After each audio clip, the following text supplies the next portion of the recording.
தமிழ்நாடு அரசாங்கம் கொடுத்த அங்கீகாரமும் சரி, இந்திய அரசாங்கம் கொடுத்த அங்கீகாரமும் சரி, வெறும் கம்பு தான் சிலம்பம் அப்படின்னு. அதற்கு என்ன காரணம்னா 1970ஆம் ஆண்டு சிலம்பம் அடிமுறைகளும் வரலாறும் அப்படிங்கிற நூலை டாக்டர் டேவிட் மேன்வல்ராஜ் என்பவர் எழுதினதை அடிப்படையாக கொண்டு கம்பு தான் சிலம்பம்னு கொடுத்துட்டாங்க.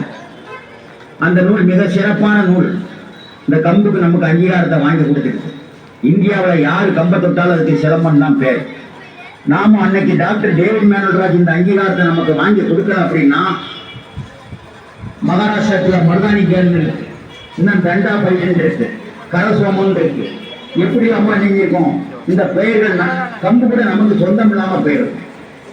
அந்த நூல் என் கண்ணில் பட்டது. அதுல சில குறைபாடுகளை நான் பார்த்தேன். சிலம்பம் முழுமை அடையவில்லை. 1990ஆம் ஆண்டு என்னுடைய ஆராய்ச்சியை சிலம்பத்தை பத்தி தொடர்ந்தேன். எங்க ஆசான் சொல்லியிருக்காங்க, சிலம்பத்துக்கான அகத்தியர் கம்பு சித்திரங்கிற நூல் இருக்கு, நடசாரி அப்படிங்கிற நூல் இருக்கு, பீமன்மொழி குறுந்தடி சிரமம்ங்கிற சுவடிதான் இருக்கு.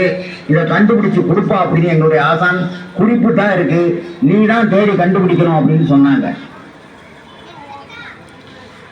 அந்த நேரத்துல இந்த சிறப்பான மண்ணில் தான் நான் இருந்தேன். இந்த மண்ணுக்குன்னு ஒரு பெருமை உண்டு.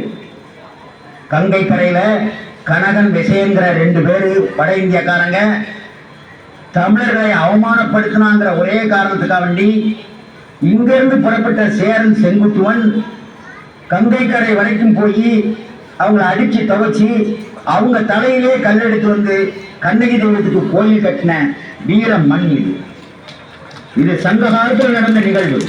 ஆனால் கிபி 1800 வரைக்கும் ஆங்கிலேயர்களை எதிர்த்து போராடி அவர்களால் தூக்கிலிடப்பட்ட தீரன் சின்னமலை வாழ்ந்த வீரமண் இது.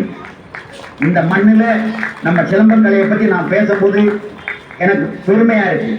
அதை விட எனக்கு ரொம்ப சிறப்பான விஷயம் என்னன்னா, எனக்கு முதல் ஆசிரியர் பணி கிடைச்ச இடம் அன்னைக்கு இது கோவை மாவட்டம் தான். நீலகிரி மாவட்டத்தில் நடுவட்டங்கிற ஊர்ல தான் முதல்ல ஆசிரியர் பணி கிடைச்சு. அங்க இருந்துதான் இந்த என்னுடைய முதல் நூல் உருவாகிச்சு. தென்பாண்டி தமிழரின் சிலம்ப வரலாறும் அடிமுறைகளும் தொகுதி 1, 2. அந்த 2 நூலுக்கும் தமிழ்நாடு அரசு விருது கொடுத்தது. இந்த நூலில் உள்ள சுருக்கத்தை தான் உங்களுக்கு சொல்லுகிறேன். வெறும் கம்பு மட்டும் சிலம்பம் இல்ல, சித்தர்களுடைய பாடல் நீள்வான சிலம்பம் என்ற வித்தைதனை நீதிமானே உனக்கு பகர்வேன் கூறுவேன் ஆயுதங்களின் வரிசைதனை கோலான கோலதுவும் விளையாட்டுக்கு. கம்புதான் தாய் ஆயுதம். மாறுபடா தளவரிசை கத்தி நூல்